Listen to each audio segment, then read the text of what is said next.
Nós vamos estar pregando hoje sobre uma mensagem que eu até fiz um vídeo hoje, falando que nós vamos pregar sobre 4 coisas que aconteceram na crucificação de Jesus.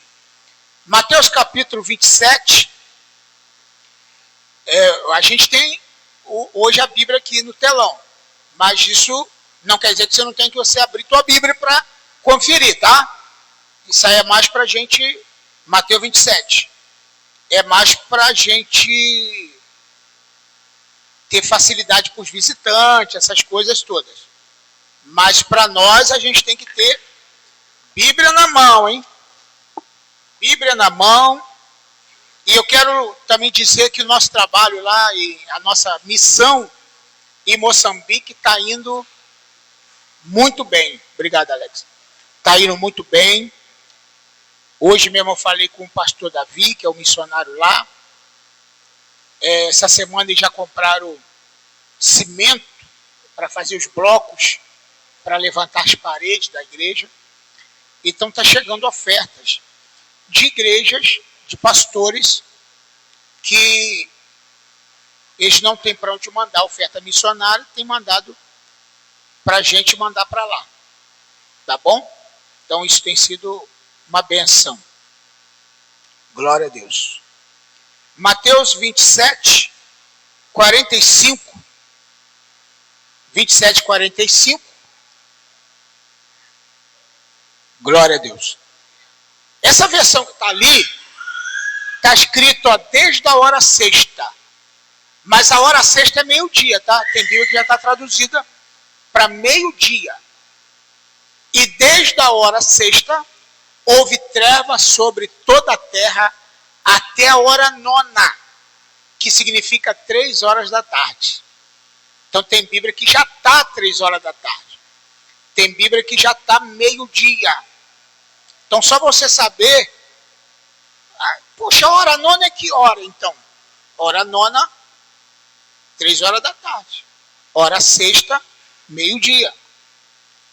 Terceira hora do dia, 9 horas da manhã. Primeira hora do dia, 6 horas da manhã. Tá bom? Mas a gente está entendendo, a gente gosta de dar esses detalhes para a gente poder compreender melhor as escrituras. Tá bom? Então, a partir do meio-dia, houve trevas sobre toda a terra até as 3 horas da tarde, até a hora 9. E por volta de 3 horas da tarde, Jesus clamou em alta voz, dizendo: Eli, Eli, lama sabachthani. Isto quer dizer: Deus meu, por que me desamparaste? Alguns dos que estavam ali, ouvindo isto, dizia: Ele chama por Elias. E logo um deles correu à busca de uma esponja, tendo-a embebido em vinagre e colocado na ponta de um caniço, de uma vara, e deu-lhe de beber. E os outros, porém, diziam: Espera, vejamos se Elias vem salvá-lo. E Jesus, clamando outra vez em alta voz, entregou o Espírito. E eis que o véu do templo, do santuário, se rasgou em 2 partes, de alto a baixo. A terra tremeu, ou em outra versão, houve um terremoto, e as rochas se partiram, os túmulos se abriram, e muitos corpos de santos já falecidos ressuscitaram. E saindo dos sepulcros depois da ressurreição de Jesus, entraram na cidade santa, apareceram a muitos. Amém? Então quero falar sobre 4 coisas que aconteceram quando Jesus morreu, ou quando Jesus estava na crucificação, crucificado. Tem gente que ele olha para a crucificação de Jesus como algo normal, algo comum. Até porque também a crucificação era um castigo normal. Os romanos já faziam isso. Era uma prática que os acusados, os que estavam acusados de algum crime, já iam para a cruz mesmo. Tanto é que, naquele dia, tinha 3 crucificados. O ladrão, à sua direita, outro à sua esquerda, e Jesus. 3 crucificados. Mas a crucificação não era uma prática que era, vamos dizer assim, foi algo inédito na crucificação de Jesus. Já tinha isso. Mas a crucificação de Jesus trouxe algo para a humanidade fora do normal. Abriu a história. Tanto é que você tem que ver que o que era antes da cruz e o que passou a ser depois da cruz. Entendeu? Tem até um louvor que diz, né? Antes da cruz, né? Tem um louvor assim, né? Então, antes da cruz, era uma coisa. Depois da cruz, foi outra. Outra coisa. Quer ver? Vou ler um texto para você. Não sai daí de Mateus 27. Romanos capítulo 7, versículo 4. Abre a Bíblia. Romanos capítulo 7, versículo 4, só para te mostrar o que aconteceu, como é a nossa vida, como nós estamos, como nós devemos ver as coisas depois da cruz. Tem gente que só vê antes da cruz. 7:4. Assim, meus irmãos, também vós estáis mortos pela lei. Estão mortos. Assim, meus irmãos, também vocês morreram para a lei. Também vocês morreram para a lei por meio do corpo de Cristo, para que pertencem a outro, a saber, aquele que ressuscitou dentre os mortos, a fim de que frutifiquem para Deus. Então, o que Paulo está dizendo? Que nós morremos para a lei. Jesus não morreu na cruz? Cumpriu toda a lei? Aí nós morremos para a lei também. Nós não vivemos mais na lei. Isso que eu queria mostrar para você. Então, essa questão, tem que cumprir a lei de Deus. Não tem que cumprir lei de Deus nenhum. A lei de Jesus é diferente. A lei de Jesus resume em 2 mandamentos. Amai a Deus sobre todas as coisas e o próximo como a ti mesmo. Acabou. Se você fizer isso, está cumprindo a lei já. Então, voltando no capítulo 7 de Mateus, nós vamos ver que aconteceram 4 coisas na cruz maravilhosas, fora do comum, que foram impactantes. A primeira coisa que houve foi trevas, escuridão. Bota lá, Bruna, no capítulo 27, 45 de Mateus. Houve trevas. E essas trevas que aconteceu, foi de meio-dia até 3 horas da tarde. No caso, trevas, porque ficou escuro mesmo. Você já viu quando, de repente, o sol está lindo e assim, de repente, começa a fechar tudo e parece que está escuro, porque vai vir um temporal? Naquele dia foi pior do que isso. Naquele dia ficou escuro mesmo. Parecia de noite. De meio-dia a 3 horas da tarde, parecia isso de noite. Escureceu tudo. E as pessoas ficaram assustadas a meio-dia, 1 hora da tarde. Caramba, agora já é 3 horas e tudo escuro. O que houve? O que houve? Porque a natureza clamou, a natureza gemeu, a natureza reivindicou, a natureza sentiu a dor daquilo que estava acontecendo lá na cruz do Calvário. Amém ou não? Então, a natureza, a criação, ela geme. Sabia disso? Está escrito, eu gosto de citar texto. Olha o que está escrito em Romanos 18. A própria natureza, ela geme, ela clama, ela vibra. Versículo, Romanos capítulo, deixa eu ver se eu vou lembrar o versículo. Romanos, Romanos 8, 18. É 8. 8, 18. 8, 19, deixa eu olhar aqui. Oi? 19. Isso mesmo. 19. Porque a ardente expectação da criatura espera a manifestação dos filhos de Deus. Aí vem o 20. Pois a criação, porque a criação ficou sujeita à vaidade, não por sua vontade, mas por causa do que a sujeitou.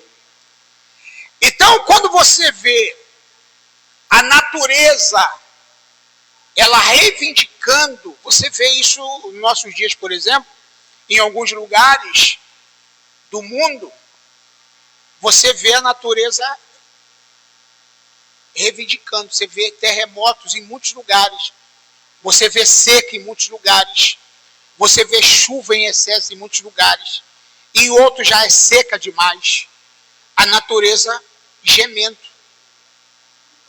inundação. Em alguns lugares parece que não, mas tem lugares que são mais propensos a essas coisas. Lugares que nunca tinham enchido, estão enchendo. Lugar que nunca teve terremotos, estão tendo. Lugares que nunca teve chuva demais, está tendo. Por causa de quê? Da reivindicação da natureza. A natureza clama. A natureza geme. A natureza espera a manifestação dos filhos de Deus. Quem são os filhos de Deus? Nós. Nós precisamos nos manifestar como filho de Deus.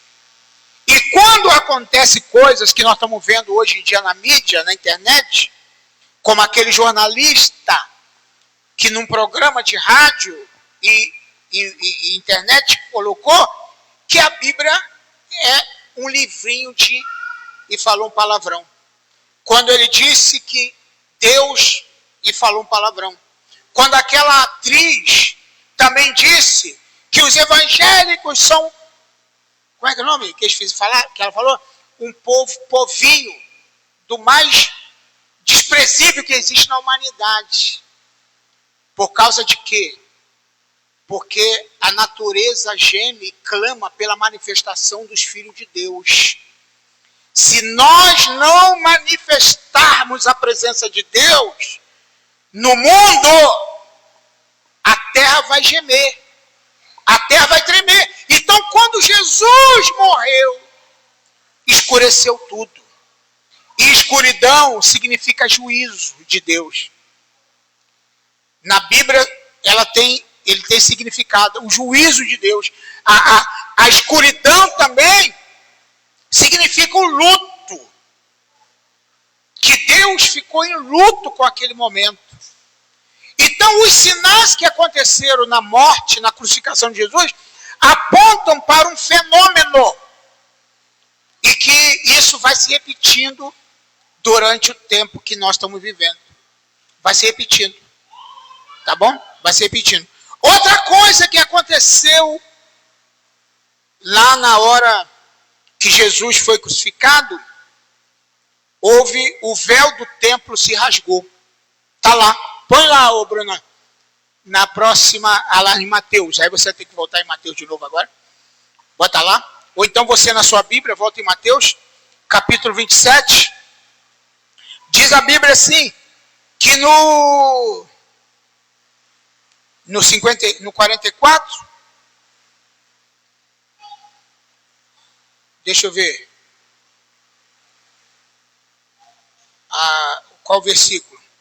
Véu do templo se rasgou, versículo 51. O véu do templo se rasgou. Quando a gente fala gente lê que o véu do templo se rasgou de alto a baixo, outro dia eu estava pregando aqui sobre o véu do templo, o que significa. Você sabe que o véu era um tecido grosso mesmo, que dividia, que separava o lugar santo do santo dos santos. E só o sacerdote podia entrar. Aquilo mostrava que, simbolicamente, somente algumas pessoas privilegiadas poderiam entrar na presença de Deus. E quando Jesus morreu, quando o véu do templo rasgou, o que aconteceu? O véu do templo rasgou. Quando Jesus morreu, o véu do templo rasgou. E quando rasgou, significa que a passagem para a presença de Deus está livre para qualquer pessoa. Por isso a gente não gosta aqui, no nosso ministério, de dizer que você só vai ser abençoado se o pastor orar por você. Ou se você só vai ser, isso e aquilo, se o pastor orar. Não. Você já é abençoado. O véu do templo já rasgou para você. Você pode orar. Você pode interceder. Porque você já tem acesso livre. Você precisa de mim. Mas tem, pastor José Márcio, pastores que querem escravizar os membros dizendo o seguinte: sem mim você não pode fazer nada. Tá parecendo até que é Jesus, né? A Bíblia diz que Jesus falou: sem mim você não pode fazer nada. Isso é Jesus. Eu sei que eu não posso fazer nada sem Jesus. Mas você pode fazer tudo sem mim. Queria ler um versículo para você. Hebreus capítulo 10, versículo 20, sobre o véu do templo. O que significa o véu do templo rasgar, pastor? O véu do templo significa o corpo de Jesus rasgou. Está lá. Então olha o que está escrito. Hebreus capítulo 10, versículo 20. Isso é muito interessante de Hebreus. A Bíblia fala que esse véu significa o corpo de Jesus que foi rasgado por nós. Rasgado. E se você for estudar sobre o que aconteceu com o corpo de Jesus, você vai ver que foi, literalmente foi rasgado. Literalmente foi rasgado. Versículo 20. Pelo novo e vivo caminho que ele nos abriu, por meio do véu, isto é, pela sua carne. O que significa o véu se rasgar? A carne dele se rasgar. Botou lá não? Está iniciando, né? Deu ruim aí. Então o véu do templo rasgou. O véu do templo se rasgou. Mas não foi o véu do templo que rasgou. Foi o corpo de Jesus que rasgou. Então aqui a Bíblia fala, pelo novo e vivo caminho, quer dizer, então está aberto um caminho vivo e novo, ou novo e vivo caminho, porque o caminho só tinha um, que realmente agora é um de novo, é um só. Mas a lei dizia que para chegar a Deus tinha que passar pelos sacerdotes. Para chegar a Deus tinha que ir no templo. Por isso que os judeus estão até hoje lá no Muro das Lamentações, orando lá para que o templo seja reerguido. Então, mas a Bíblia fala que o véu do templo rasgou. Agora, olha o versículo de número 21. Tendo um grande sacerdote sobre a casa de Deus, aproximemo-nos com um coração sincero, em plena certeza de fé, tendo o coração purificado da má consciência e no corpo lavado com água pura. Guardemos firme a convicção da esperança, sem vacilar, pois quem fez a promessa é fiel. Cuidemos também de nos animar uns aos outros no amor, na prática de boas obras. Aí vem esse versículo que é muito interessante, 25. Não deixando de congregar. Não deixe de congregar, como é o costume de muitos. ainda mais quando vai se aproximando daquele grande dia. Admoestemos uns aos outros, ainda mais quando vai se aproximando daquele dia. Então, o véu do templo rasgou, simbolizando que o corpo de Jesus rasgou, dando acesso a nós para passar sem precisar de intercessor nenhum, sem precisar de ninguém que nos leve a Deus. Agora, pastor, e então não precisa de igreja? Precisa. Eu não preciso de igreja para buscar a Deus, porque Deus mora dentro de mim. Deus não mora aqui, eu já falei isso várias vezes. Mas eu preciso de congregar. Eu preciso estar junto com os irmãos. Eu preciso dessa unidade. Eu preciso de estar junto com você e você precisa estar junto comigo. Essa é a grande realidade. Eu duvido, e eu falo com toda convicção, a maioria das pessoas que optaram a não congregar mais, falaram assim, não, eu busco a Deus em casa. Aí começa a ler, começa a meditar, começa a orar, sozinho. Daqui a pouco ele começa a ler todo dia, daqui a pouco ele começa a ler de 2 em 2 dias, daqui a pouco ele ora de vez em quando, daqui a pouco ele não está orando mais, daqui a pouco ele não está lendo mais, daqui a pouco ele está falando palavrão, daqui a pouco ele está bebendo, daqui a pouco ele está fazendo um montão de coisa, porque ele parou de congregar. Então, quando você se afasta do corpo de Cristo, você justamente perde essa conexão. Então, voltando lá, o que mais aconteceu? Agora está procurando aí, né, Bruno? Pode botar aqui que eu vou tomar 2, né? Obrigado, pastor. Isso aqui foi... Tá vendo aí? Isso é com gás, tá vendo? Ganhou de você.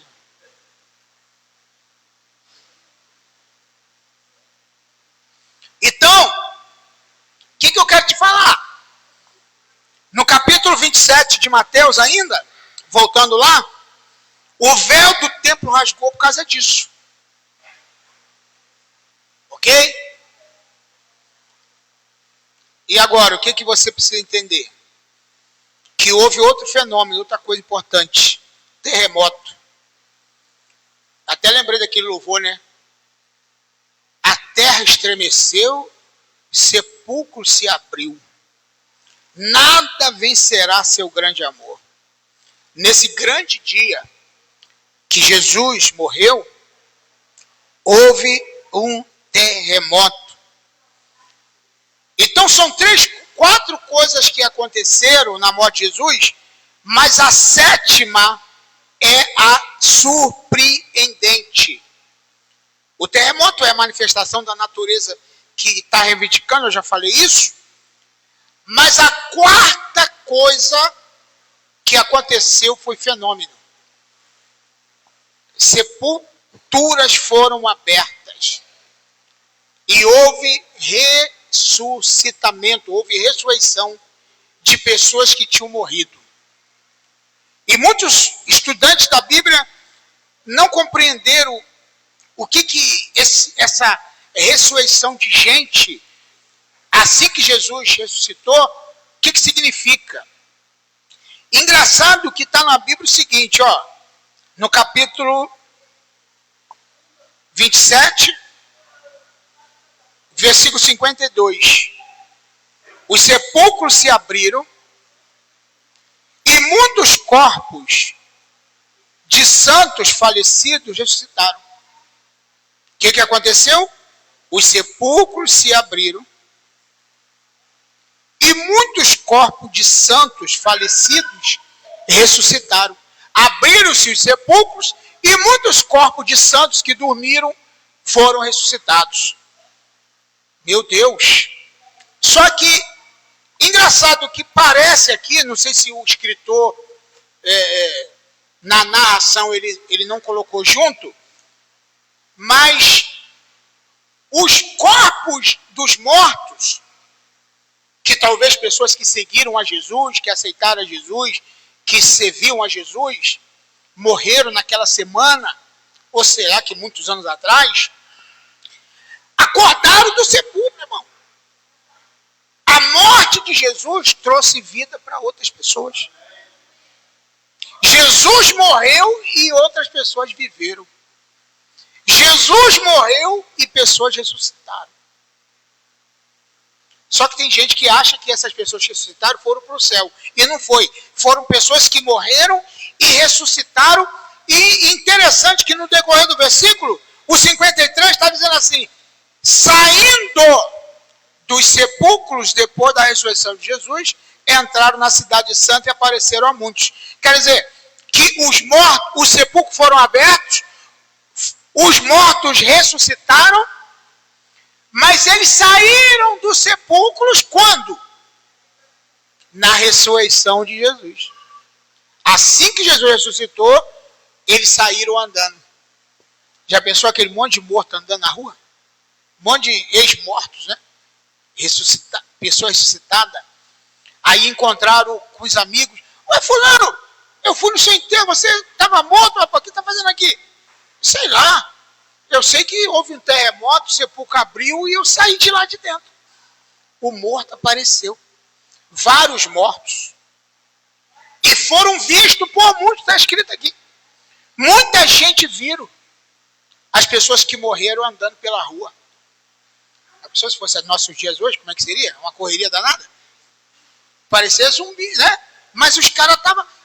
devia estar com as roupas esfarrapadas, com os lençóis todo enrolado, né? Mas a aparência deles estavam como de vivos. De vivos.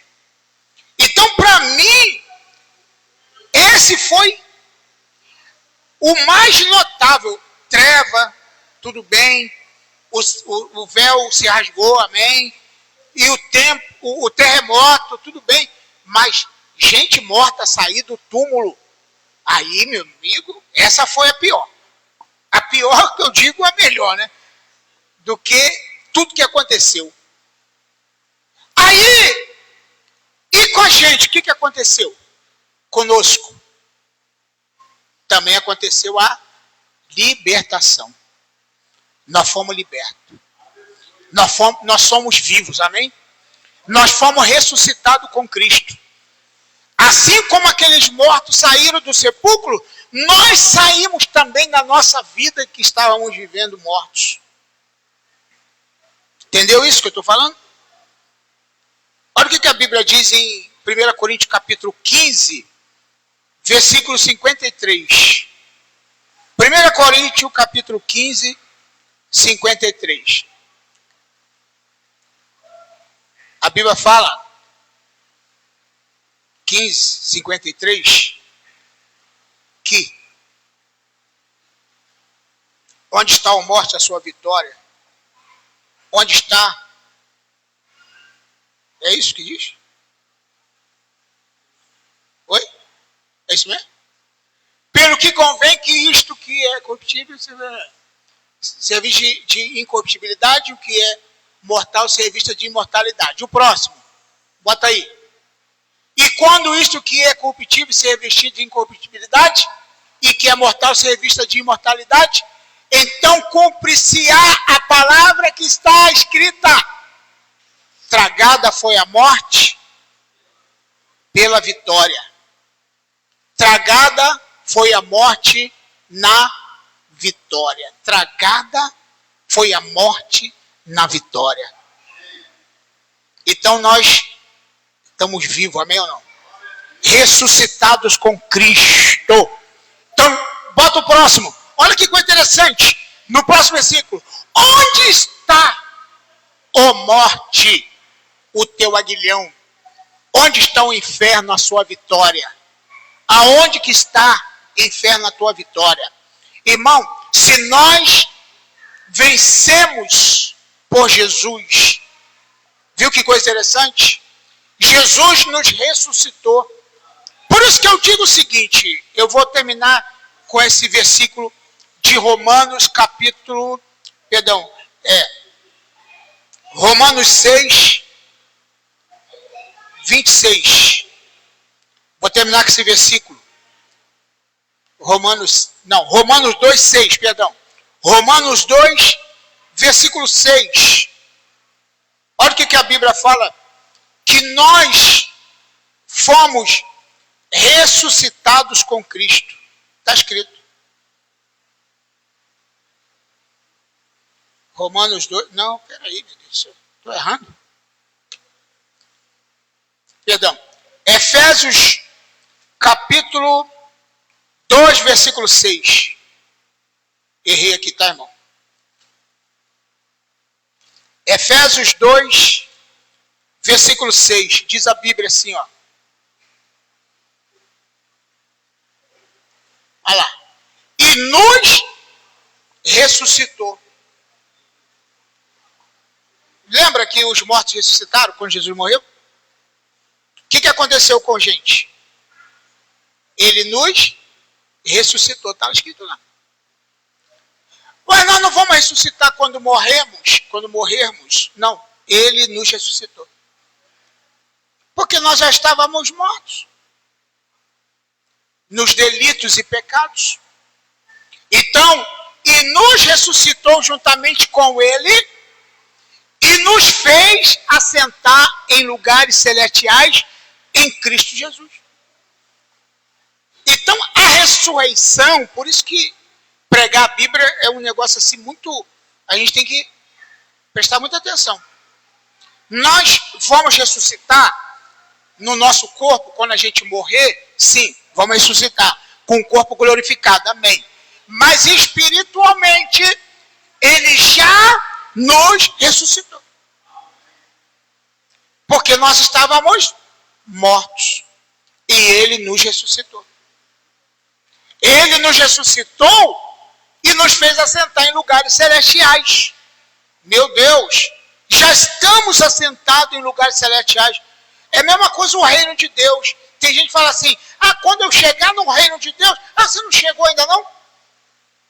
O reino de Deus já está entre nós, já está em nós. Eu não vou só chegar no reino de Deus, já estou no reino de Deus. Você não vai chegar no reino de Deus, você já está no reino de Deus. O reino de Deus já está aqui.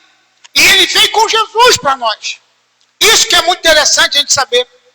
Então ele já nos ressuscitou e nos fez assentar em lugares celestiais. Isso que é muito interessante a gente saber.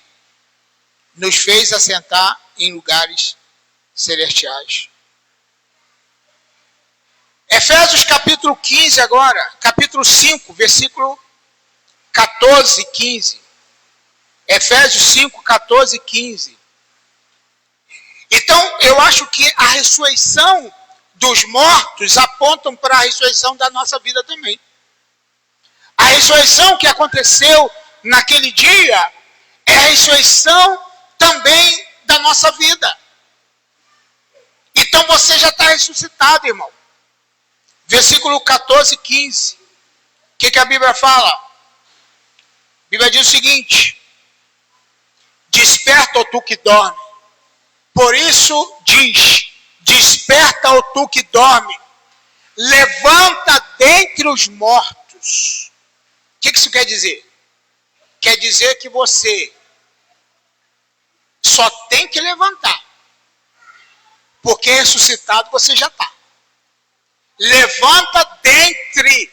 Não quer dizer que você está morto. Você está entre os mortos. Levanta dentre os mortos.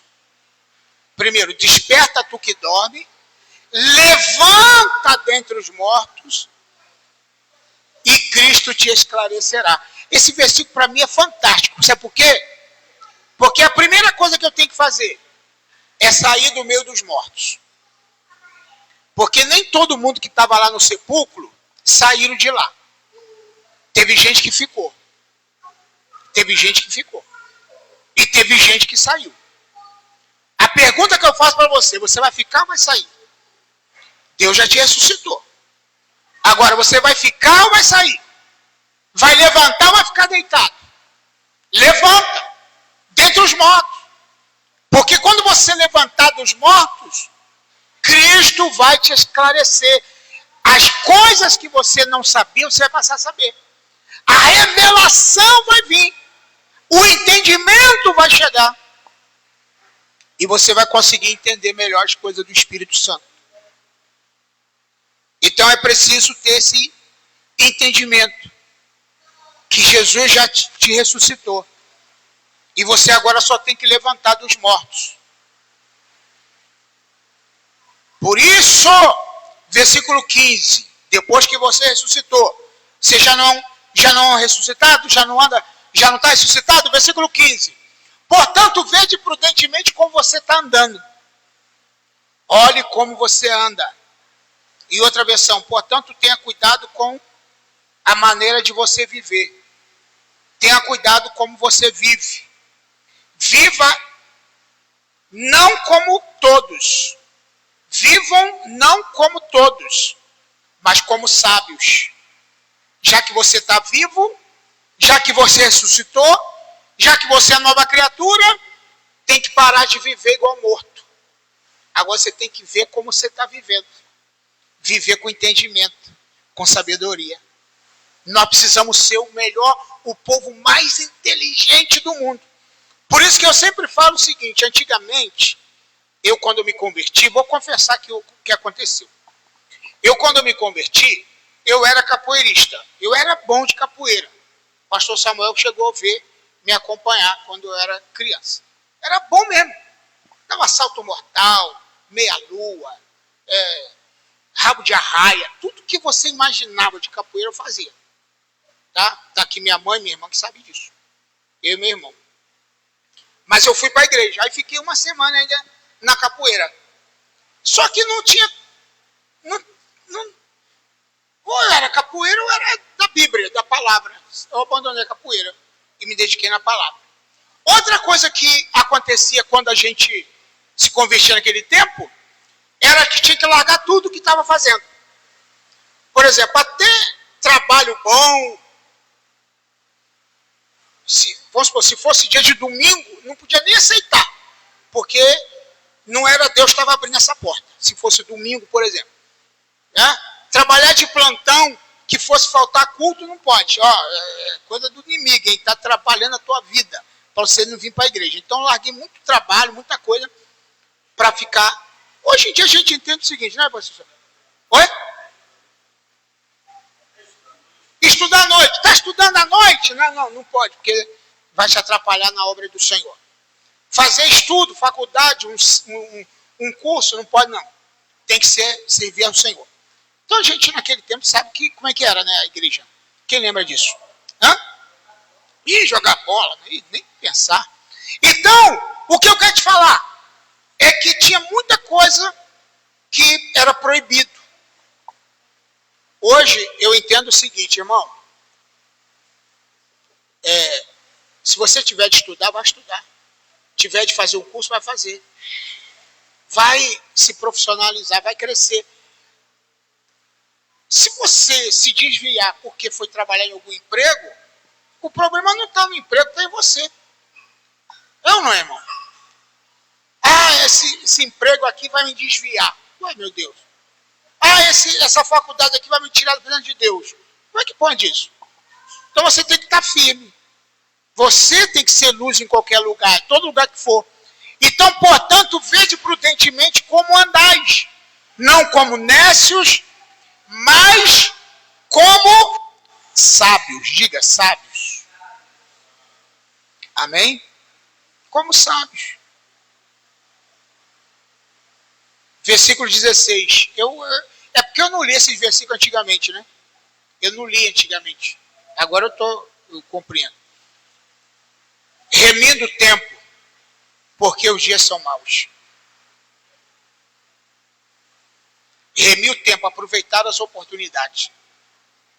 Tem na versão linguagem de hoje, remir o tempo significa aproveite as oportunidades. Pegue aquilo que for bom. Aproveite. Faça o melhor. Então significa que nós já somos ressuscitados com Jesus e agora nós estamos andando num outro patamar de vida espiritual. Por isso eu falo, sempre quando alguém quiser dizer para você que você tem que ser escravo da religião, é mentira. E eu quero terminar lendo Colossenses 1,13. Abre a Bíblia, Colossenses 1,13.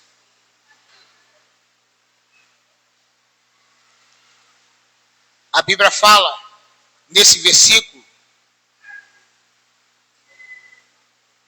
que ele, através da morte lá, Colossenses 1,13, quando ele morreu e ressuscitou, quando os mortos saíram do sepulcro, aconteceu no mundo muita coisa, inclusive na nossa vida, que a gente não estava nem lá, nesse tempo. A Bíblia diz, o qual ele nos tirou, em outra versão é resgatou, do império das trevas. E fez mais o quê? E nos transportou. Quando você fala, lê sobre transportar, lembra o quê? Eu penso, eu vou mais longe. Transportar não é só entrar num veículo, entrar e você ficar 5 horas dentro do veículo para chegar em outra cidade. Não. Eu lembro assim, transportar é como se você entrasse num túnel e saísse do outro lado diferente. Ele te transportou e mudou você completamente. Ele te transportou e fez mais o quê? Transportou para onde? Para o reino do Filho do seu amor. Então, quando Jesus morreu, ele pegou você e te transportou. Primeiro te tirou das trevas, né? Da escuridão, do sepulcro, e depois te transportou para o reino do Filho do seu amor. Glória a Deus por isso. Então, meu irmão, para de andar aí achando que você não é nada, que você está perdido, que o diabo está atrás de você e que você está correndo, o diabo atrás de você, você correndo dele o tempo todo. Para com esse negócio. Jesus, ele entrou na tua vida para mudar a tua história e mudar a tua mentalidade, mudar a tua maneira de pensar, de agir. Você tem que ter um outro raciocínio, uma outra mentalidade. Você tem que ter outra esfera de mente. Porque você foi transportado para o reino do Filho do seu amor. Amém ou não? Quem entendeu essa palavra, diga amém. 4 coisas que aconteceram na cruz, ou na morte de Jesus. Trevas, véu do tempo se rasgou, terremoto e mortos ressuscitaram. E isso inclui você e eu, amém ou não? Nós fomos ressuscitados com Cristo. O velho, antes da cruz, era uma coisa. Depois da cruz, é outra. Amém ou não? Quem entendeu? Fica de pé, vamos aplaudir Jesus. Vamos louvar o Senhor, vamos louvar